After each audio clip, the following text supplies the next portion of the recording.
Hello everybody, and welcome back to my Let's Play thread for the N64 Goemon games. In our last video, we tackled the tallest mountain and received a new weapon. Today we're going into the first castle, but first look at this graphical glitch that appears in the emulation, oh my. This game is notorious for having that specific thing happen in the emulator. So like I said, now we can head to the castle, but let's derp around a little bit to talk about the game. Here we got the basic town theme, and this little boy is going to give us some information that's actually useful. He's going to talk about the things that I'm not going to collect. No, I'm not going to take it. Those fortune dolls, he doesn't say, but they increase your max HP as I explained. Alright, enough of this basic town theme. Let's hear a variation on it in the coffee shop. I'll actually talk to some people now and show that you change characters like this. Look at this little guy. eecheemachockaww is hilarious. What's this guy want? Let's see. Oh, he's in love with Omitsu. What a surprise. Wait a minute. He's looking a little too into her. Hey buddy, that's Goemon's girl. Ah! The NPCs don't really care if you attack them.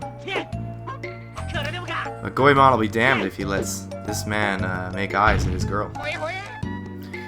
Right, see you. I love showing off eecheemachockaww. He flaps his arms when he jumps and just has some of the funniest walking animations. I'll show them off a few times. There's a hungry old man. I'm not paying for your food. Drink your coffee standing up, eh? Well, everyone just comes here for the eye candy. It's all about Omitsu. This old lady actually is in every coffee shop, and she gives you two choices. In this coffee shop, they are unique choices, and in every other one, they're the same. So I'll show her off again in another coffee shop. I've come to order some pizza. What? eecheemachockaww wants pizza, man. Give it to him. So you hold down C to change your character, and you get this hilarious explosion animation, as well as a really cute sort of "let's go" in Japanese from the character. I love the little voice clips you get from the characters. So here we see Goemon's big spike ball hair blocking Omitsu. Yeah, when the unique NPCs like Omitsu, for example, get turned around, it kind of breaks them a little bit. You can't really talk to her from that angle. Any of the other characters would move around to talk to you. So I just show that glitch off a little bit. You can press B there to skip useless dialogue. Here, as we've seen before, she's actually excited about these aliens, so she's a very brave woman. Alright, now, but right before I get to the castle, I'll show off a couple other things. A couple of the limitations on this game, specifically the camera. It can definitely be a hindrance for a lot of players. As you can see, it tries to follow and stay behind you as you run. When you're standing perfectly still, it'll turn like this, and if it hits a wall, it'll stop. And if it doesn't, it'll keep going till it gets behind you. Yeah, this can be a really difficult thing to manipulate. You actually have to watch for obstacles for the camera, not just for your sprite. So it adds an element of obstruction that can be a challenge, but can be overcome as well. And there's no buttons that control the camera at all in this game. Right, now I'm heading to the castle, and I'm going to show off another major glitch in this game that actually breaks it significantly and allows you to complete Oedo Castle without collecting the chain pipe whatsoever. But first, let's hit this burglar guy. Yeah, that guy's coming to steal your money, so if you attack him, he'll actually run away and run through that door, as if you've defeated him. And the castle's right through here, as I showed my first video how to get to it quickly. And it's just across this bridge, and usually you use the chain pipe if you want to get to the castle fast, but there's another way to speedrun it even better. So, this glitch involves landing on the fence here, like so, and then you have to try to get over the sign and land on top of the sign, which the game does not normally think you're going to try to do. Now the jump button and the sign read button are the same, so you have to position yourself looking the other way, and then if you can get up there, this is actually the fastest way to get to Oido Castle from the town, but only if you execute it absolutely perfectly the first time, so it's not really worth trying. I would recommend just using the chain pipe and crossing this gap, which I'll demonstrate shortly. Oh, I did it. Okay. So if you can jump on top of the sign, the game will push you on top of the level here. You can walk along the rooftops and stuff. So this, if you get it immediately, would be the fastest way to the castle. You get to cut corners and everything, run straight to this door, and whoopsie, we've fallen into a zone of no return. Now, this is kind of like the game's minus level here. I can't actually perform the bring up the mini-map option, which is usually right C, but if I could, it would show you that I'm outside of the level completely. But you can still perform some actions, like attacking and switching weapons and changing sprites. The way to get out of this zone, the only way to get out of this zone, is to swim off the edge and fall to your doom. It takes a long time, but you get to see the way to unlock the power to make Ibisumaru shrink to mini Ibisu. Whee! Alright, enough of that. You've seen the glitch. The way you use it to get to the castle fast is you actually run along these roof tiles. You will not fall through.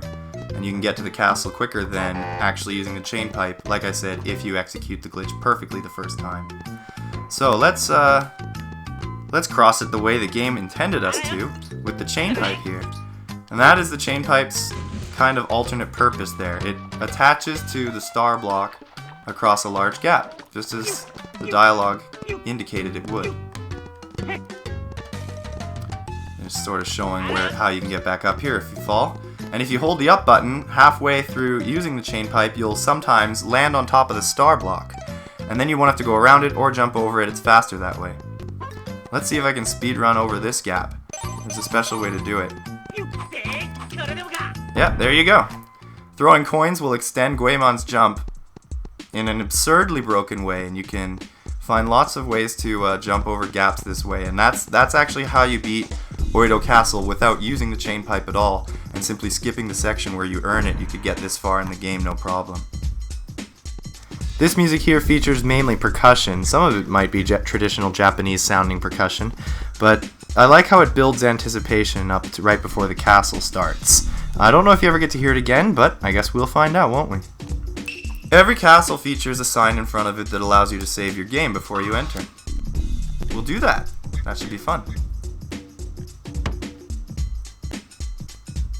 You might notice that I bought items in the first video. I bought the straw armor, and I don't have it anymore.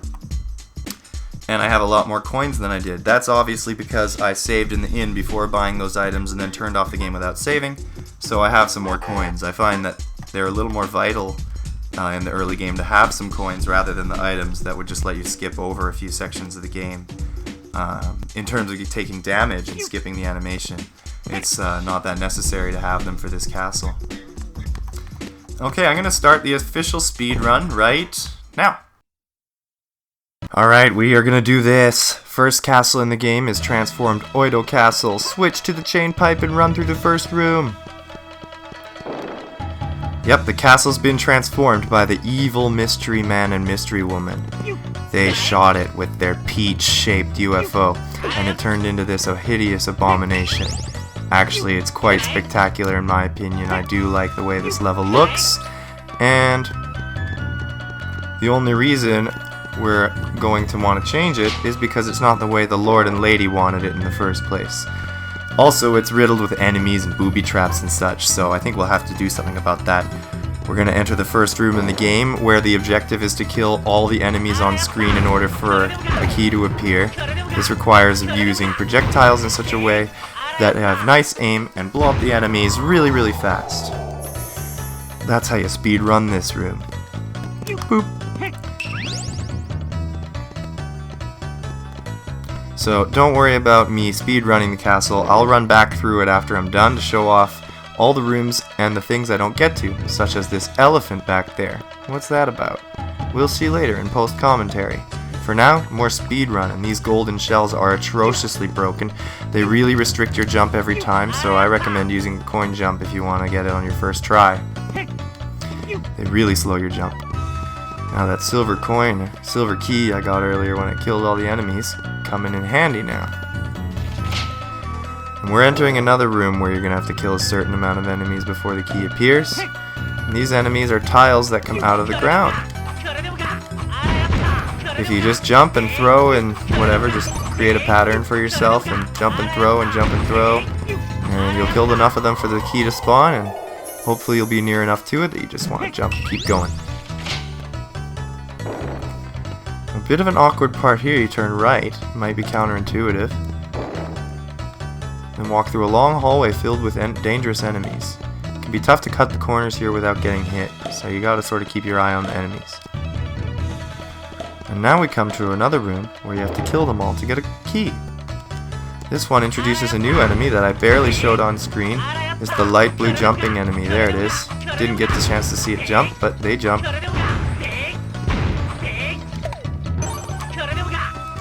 Not a terrible run for this key, but it is the gold key after all, so it can be a little trickier. I don't even think every castle in this game has a gold key to my knowledge. I don't remember perfectly, but gold keys are usually a bit trickier to get than the silver ones, but there are some exceptions to that. Again, you have to go through this hallway twice, so you have to dodge the enemies twice. But now we've got the gold key, so this area becomes a little more accessible than it was before. The gold key lock is right here, and the room over there is nothing but a dead end with some power-ups and refills. Okay, so here we come to the first elevator in the castle, and every floor gets progressively trickier. I must say the second floor here is very tricky, and then the next time you hit elevators, you're on your way to the boss. The hitboxes on these dumplings is very challenging, and it's tough to avoid them, but if you do, you've made yourself a speedrun there. If you get hit, just keep running through their invisibility with your invincibility frames. Keep running through the dumpling. Okay, now we come to a feature of the game that can kill you instantly, these crushers.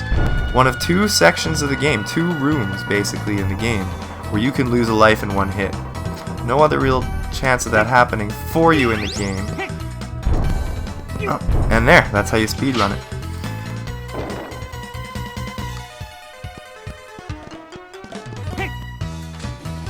Some more of these to deal with. Hopefully I make it on the platform easy. And this rotating spike ball chain is very hard to jump over too. Sometimes it's easier to take a hit there to speedrun that. Okay, I'll show off what you can do here. Go in the water, jump and press B, and your attack will land you on there. Sort of saving you a jump there. Kind of flung me into the enemy unfairly, but that's the way this game goes sometimes. Hey, why is there only one star block there? Well, I'll get to that when we run through. Oops, I kind of messed this up. If you immediately head for this key, you can turn around and both the enemies there will jump over you. And you can really go. That room does not require you to kill all the enemies to get the key. I had to run around the second light blue jumping enemy, and the first one hopped right over because it almost always does when you're speedrunning it like this. Just the way the pattern works. I messed up that jump. Should have taken me one try to get out of the water. Alright, we have the key, so let's just head over past these funny looking scarecrows, purple scarecrows with little rice hats. We'll talk about that character later, as well as that golden dumpling. That's a auto max HP refill. Messed that up. The fastest way there is to run around to the left of them. You won't get hit by them, those dumplings. If you hug the wall to the left, you're gold. Okay, I should beeline this door a little better. And now we've come to the last official, really challenging room of this castle. And you can sort of speed run it if you're good and get up on this one. And then don't really worry, just coin jump on there to get here. And that's it. There are no more challenging rooms in this. So I'm not going to speed run the dialogue. I want people to be able to read it. So I'll start the speed run clock again once this dialogue is over.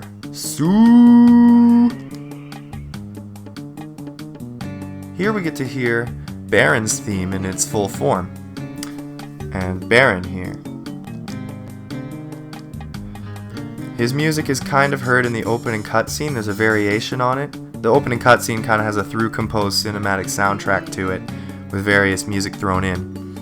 So this shows that his name is Baron. It is not a title.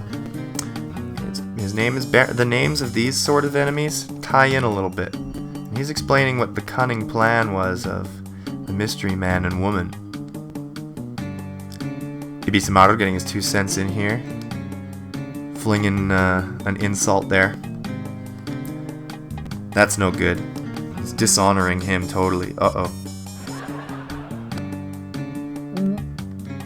And he spins away. Okay. Get ready to start the speedrun clock again. I'm gonna go see what he has planned for me. Alright, I got the camera set up here so I can just run forward. Nope, it sort of bugs out. And I'm gonna skip that silver fortune doll. And here we have essentially the first boss fight of the game. Now this is definitely more of an intro boss than any other. I'll show you how to deal with him. You want to use the chain pipe, and you run up and jump and keep attacking. He'll stay facing you so that you can attack the vulnerable spot right under the red hexagon there. Keep tapping B as fast as you can, and he'll go into this pattern where he shoots a laser, and you can actually hit him while he's in this pattern if you can run fast enough and get some diagonal shots right into the vulnerable spot. The hitbox here works very much in your favor. This is one thing I really like about this game. As you can see, he wasn't even able to start his next animation there. You can run around him, but you can't hug the boss while you're running around the wall here. You have to allow yourself some room. And even if you get a few hits off while he's in that second pattern, you can really streamline it so that you never have to see his first pattern again, which is flame throwing out of the mouth. So this is a giant robot boss. You saw his name in the screen earlier. And apparently Baron has sent this boss on you because you dishonored him by calling him a weirdo. We're also not too keen on the plan he has to turn Oedo Castle into a stage. Don't know why they'd even want that. Let's see how fast I can deal with this game. This is the only time you'll hear this particular boss music in the game. And it is quite underwhelming, and I think it's meant to be sort of the first boss. A very underwhelming boss. Not too challenging, a very simple pattern to get the hang of. And again, not too much risk of dying, so they're putting the easy one out. But it does require a little bit of patience, and it takes a very long time. As you can see, many hits this guy has, and each time he goes through the pattern and screams, a piece of his face falls off. And there we have dealt with him. Very, very nice. I hope that helped a few people who thought that boss took a little bit longer than it should. And here you get this first reward for killing a boss, a moon. Here it's called the Miracle Moon in the shape of a moon. Alright, and I kind of do it. You can see him in the camera and speedrun your way to this door and into the next cutscene, which you're forced to walk into. We've saved the Lord and Lady of the Manor. Thanks to us, they're safe. This is a pretty neat little dialogue option. This happens a lot in the game when you're forced to watch the characters stand there and talk to each other. But I do like it because there's always some interesting music to listen to. Listen to this comical theme for the Lord and Princess.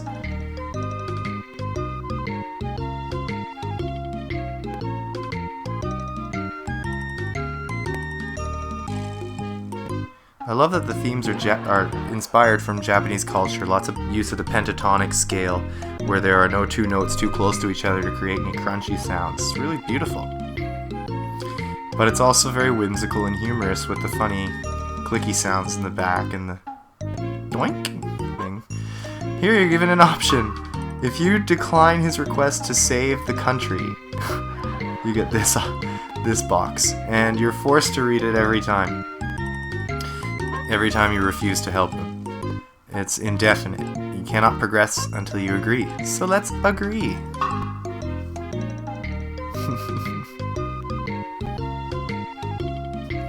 Yeah, so they explained a lot of story there. You need to read up on what's going on, and there's the people that came in the UFO, the aliens, are up to no good, and we gotta stop them. So he's gonna give us the gate pass, entry pass, to allow us to continue through the level. The Super Pass! Without it, we'd be stuck somewhere. I think I'll use it in the next video to make some more progress, because this one's going to go on a bit longer. Oh, by the way, you get to save at the end of every castle, as well at the beginning. But yeah, I'm going to run the castle again to show off the rooms I didn't show in the speedrun, as I mentioned. So I'll probably save using the Super Pass and going into the next area for the next episode. But I'm already on to making it, so don't worry. just for fun, let's do the castle as eecheemachockaww now. So this is the first room that I skipped over. It's filled with coins, just endless coins in these cups, in these pots. Show you how to sort of get coins fast. It's kind of, like I said, the hitboxes in this game are very generously in your favor. So you really don't have to hit the pot, you can just sort of swing in its general direction. And if you jump up, you can get some coins as they're falling, instead of having to run around and collect them. The coins will disappear after a few seconds. And we leave the room, come back in, and it's filled with coins again. You can get all of these as much as you want, and I do have a bit of an unfortunate admission to make. It is actually kind of required for you to farm coins like this, because they are required in the game. And even though they're placed everywhere, it's very easy to collect them. Unless you do something like go in and out of the same room to get coins again and again and again, you probably won't have enough. You just need such a crazy amount to beat this game, but we'll get to those bridges as they come. So now we already got the silver key, we can continue and find the secrets in this castle that I didn't show off before, such as the locations of the silver fortune dolls. We also don't gotta go into that room anymore, we killed every enemy. So let's just focus on the castle now. Upcoming is the elephant character, who is the same sprite as the narrator for this game, which may not have been introduced yet, but we'll get to the narrator. But this elephant gives you the map of the dungeon. I'm not going to show off the map of the dungeon because it is essentially useless. It's just a grid of squares and telling you what floor you're on and such. The dungeons are pretty linear anyway, so you need keys to find the right spot. Here's your silver fortune doll. Yeah. See how hard it is to jump off of those gold things. You press B to sort of extend your jump. It even works with the melee weapons. Yeah. Oh, not quite enough for that one though. So yeah, the music in this castle is so wonderful, and it's one of the first times we really get to see a full use of the examples of mixing the Japanese traditional sounding instrument sounds with modern Western synthesizers. And that's definitely something you can pick out if you're familiar with Eastern sounding instruments. On top of that, it's an incredibly rockin' theme and really gets you pumped for the fact that you're in the first castle and about to face a boss, and it keeps me pumped for what's coming for the rest of the game, and the music continues to build in this fashion.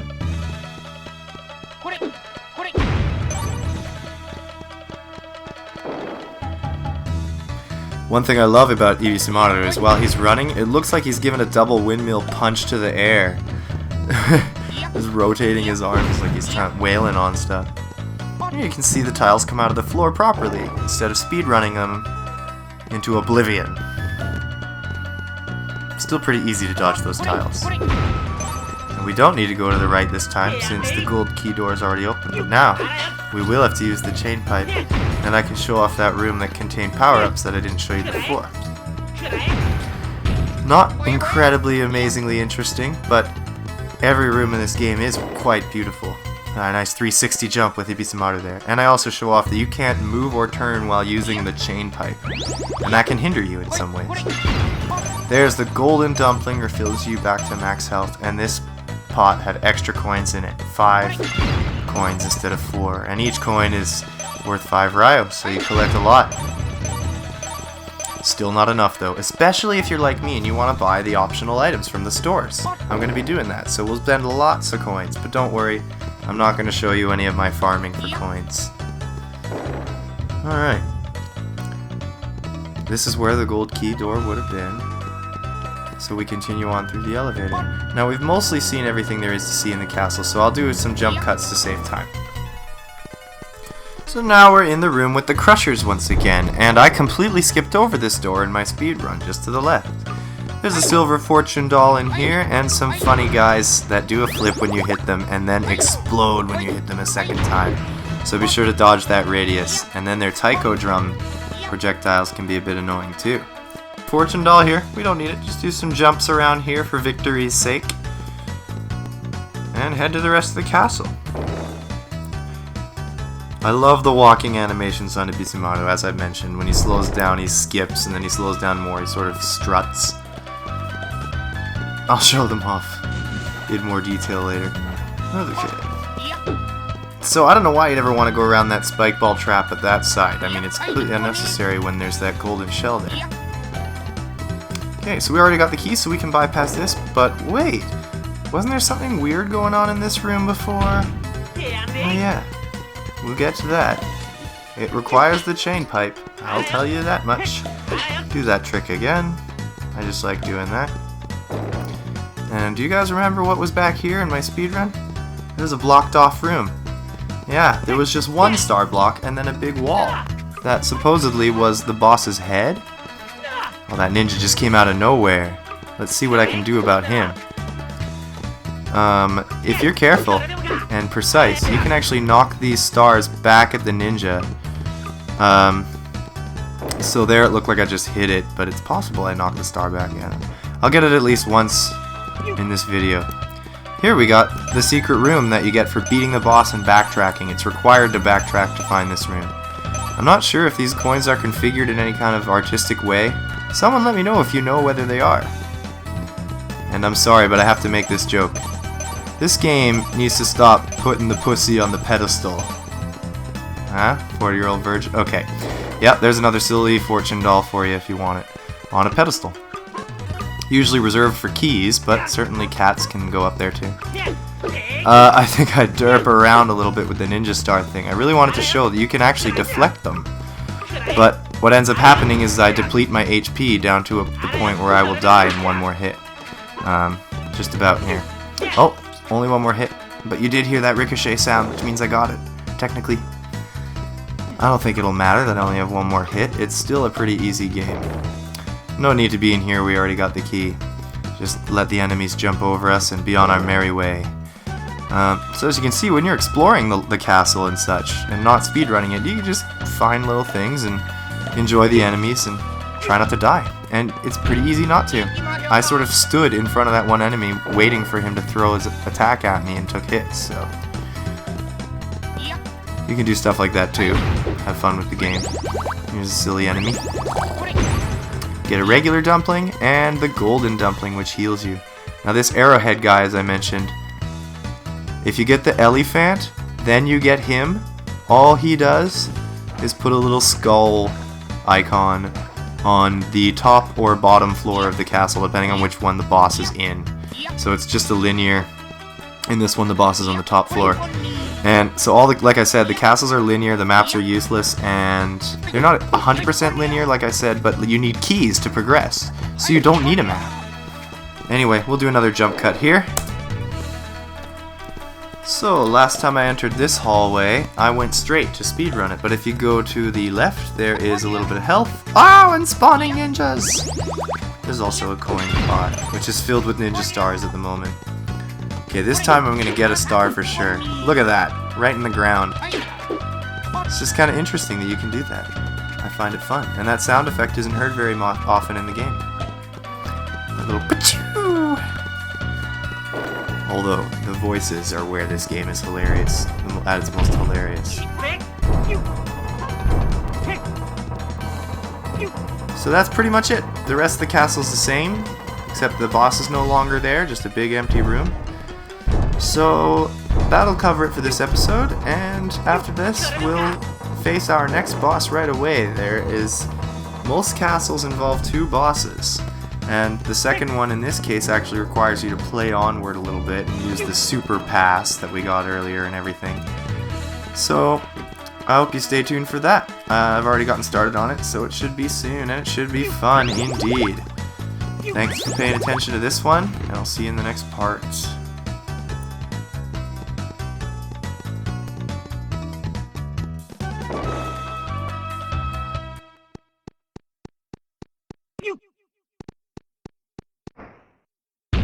Hoya hoya!